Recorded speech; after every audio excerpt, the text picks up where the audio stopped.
Good morning सगळ्यांना. तर आज सकाळी पप्पांनी आमच्या नारळाच्या झाडाचे जून झालेले नारळ काढले आणि मग मी पप्पांनी काल आणलेला पेरूच ॲज अ ब्रेकफास्ट म्हणून खाल्ला. मम्मी आज सकाळी 6 वाजता शेताकडे गेली होती म्हणून जेवण मीच बनवले. तेवढ्यात दुपारी 12:30 वाजता मम्मी आली आणि येताना मस्त कोवळी मसूर घेऊन आली. आणि हे बघा, मला मम्मी पप्पा सांगतायत की मसूर कशी खायची असते ते. पप्पा कोंबडीसारखं खाणार आता. कचरा कचरा कोडा पप्पा आज झाडू अरे मारायचा असं सोलून खायचं नाही. मग? हे बघ, हे बघ, असं खायचं, हे बघ. तोंडात टाकायचं. तोंडात टाकून तोंडात हेरलं तोंडात हे करायचं. हो.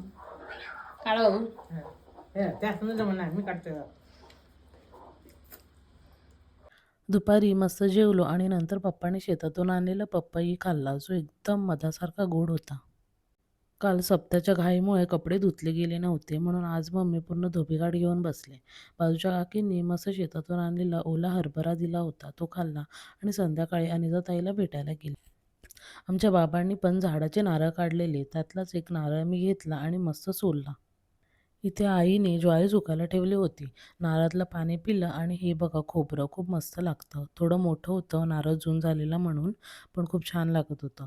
आणि हे आहेत आमच्या आईबाबांचे जनावरं. अनिताताई आणि मी इव्हनिंग वॉकला म्हणून निघालो आणि वाटेत खूपच चिंचेची झाडं दिसत होती म्हणून तिकडच्या चिंचा तोडून खाल्ल्या. मस्त होत्या, जास्त पण आंबट नव्हत्या. शेतामध्ये कोथिंबीर काढायची वगैरे कामं चालली होती आणि त्यांनी मला बघून ही मस्त कोथिंबीर आणून दिली. काय मस्त सुगंध येत होता. किती मोठी मनं असतात या गावातल्या लोकांची, खरंच ना. आणि मग सनसेट एन्जॉय करत मी आणि ताई घरी निघालो. Bye bye. आजच्या ब्लॉगसाठी बस, भेटू उद्याच्या ब्लॉगमध्ये.